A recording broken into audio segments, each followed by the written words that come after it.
Heal my come today. I went to church, sat there every week, and didn't really do much. Heal my, bring the rain. I like to write songs for myself. I remember writing one about, have you ever felt all alone? Heal my, leave you in a hurricane. Just sitting there in church, not doing anything, not having anybody there. And it just kind of felt lonely.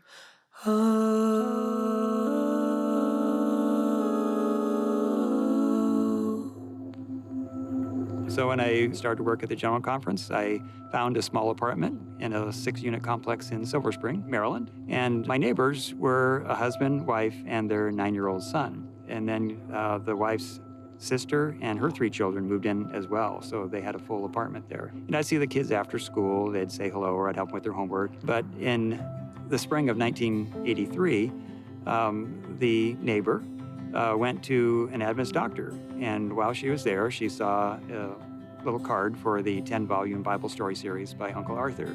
She said to me, "Oh, look, David, look what I bought from your church."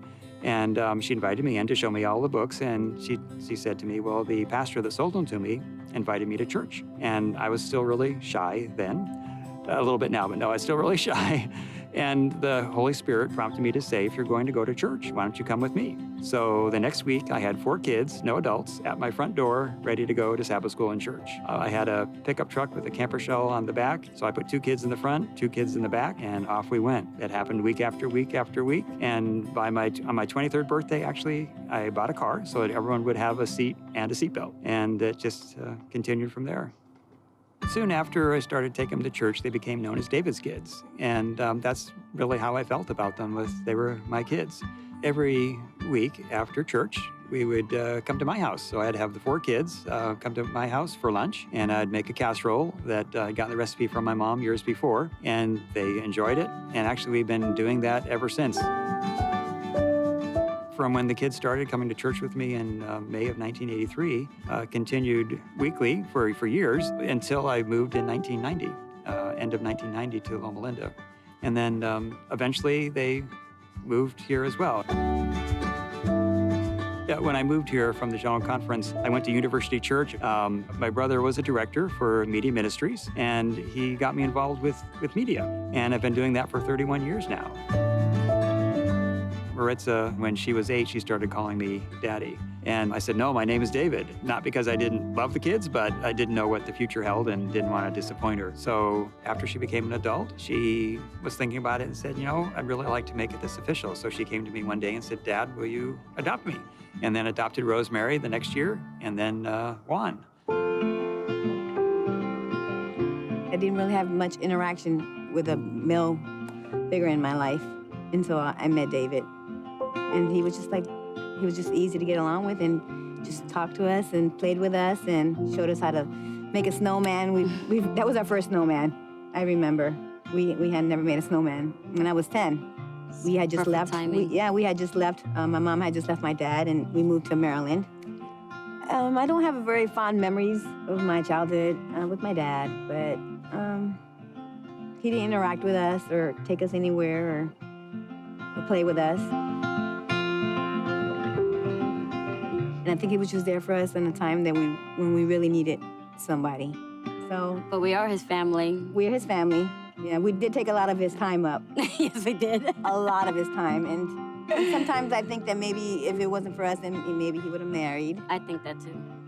Definitely a way of life. He showed us a different way of life. Praying. And praying. Yeah, he brought us to the church. He brought us to God. Taught us to pray about everything. He accepts us. He just accepts Unconditionally. us. Unconditionally. And some things we're not so proud of. Oh, yeah. He's gotten pretty smart. Like, if we've lied before, okay? We all lied. If we're late and there's traffic, he's going to check to make sure there's traffic. Well, there was no traffic. You can't get nothing by him. What I would like for my dad would be for him to meet someone and get married and just have his own best friend. Yeah. That's what I wish for him. He deserves that. He deserves that. I mean, not that he's alone. He's got all of us. Oh, yeah. But he needs his own best friend.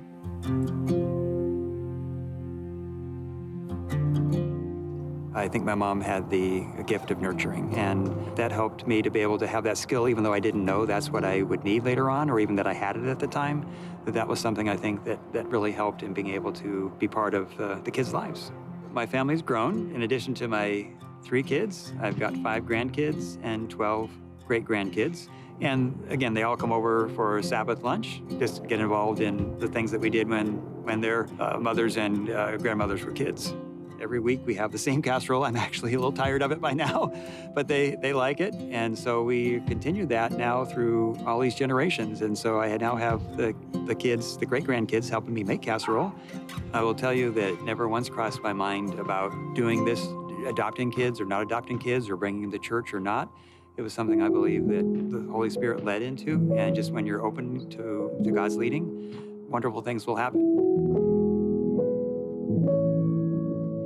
In 2014, I was diagnosed with leukemia. It was such that they were able to wait until 2020 to start treatment. So I had a year of chemo, and things have come out well since then. But also in 2016, I had a major heart attack, what's called the widowmaker, or in my case, the orphan maker.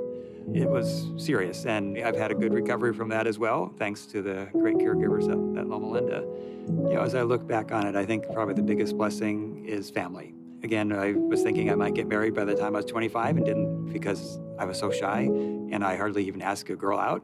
So it was like, well, what was I expecting? And now I have a family bigger than I could have ever imagined. And I think that having family is important, whether they're your blood or not, just having those connections.